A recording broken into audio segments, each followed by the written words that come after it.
If you're seeing cursor error 5, don't worry. In this video, I'll show you how to fix it quickly and get cursor working again. This error usually happens because of a permissions issue, a broken install, a startup problem, or a conflict with your system settings. The good news is that in most cases, you can fix it in just a few minutes without losing your work. If this tutorial helps, make sure to hit the like button and subscribe for more quick software fixes. Let's jump right in. First, on your keyboard, press Windows key plus R to open the Run dialog. In the box that appears, type %appdata% and press Enter. This will take you straight into the AppData roaming folder, where many applications store their support files, settings, and local data. Once the folder opens, look for the folder named Cursor.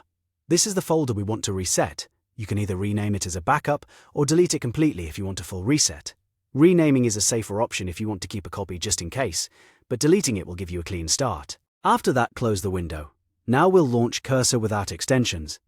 This is useful if an extension is causing the app to freeze, crash, or behave strangely. Go to your desktop and find the Cursor shortcut. Right-click on it and choose Properties. In the Properties window, find the target box. This is where the launch path is stored. Click at the end of the text after 2exe. Then press the spacebar once and type 2 dashes disable extensions. Make sure there is a space before it. This tells Cursor to open without loading extensions. After you've added it, click Apply. Then click OK.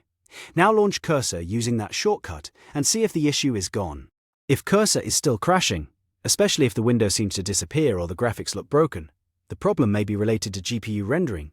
To fix that, go back to the desktop, right-click the Cursor shortcut again, and open Properties. In the target box, delete anything after the .eex if there is already an extra launch argument there. Then add a space and type 2 dashes disable GPU. Again, make sure there is a space after the executable path. Click Apply, then OK, and launch Cursor again. This disables hardware acceleration and can help when graphics rendering is causing the app to crash or fail to display correctly. In many cases, one of these 3 steps is enough to get Cursor working again: clearing the app data, launching without extensions, or disabling GPU acceleration. If you want the cleanest result, try them in order. Start by resetting the AppData folder, then test cursors normally. If the issue continues, launch with disable extensions, and if the window still crashes or won't render properly, try disable GPU. These small changes can make a big difference when troubleshooting desktop apps. Once Cursor opens successfully, you can keep using the shortcut that works best for your system, or go back later and remove the launch arguments if you no longer need them.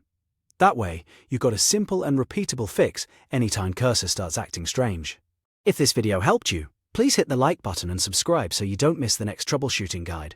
And if you want, I can also show you how to fully reinstall Cursor, clear cache files, or fix common Cursor startup errors in a follow-up tutorial.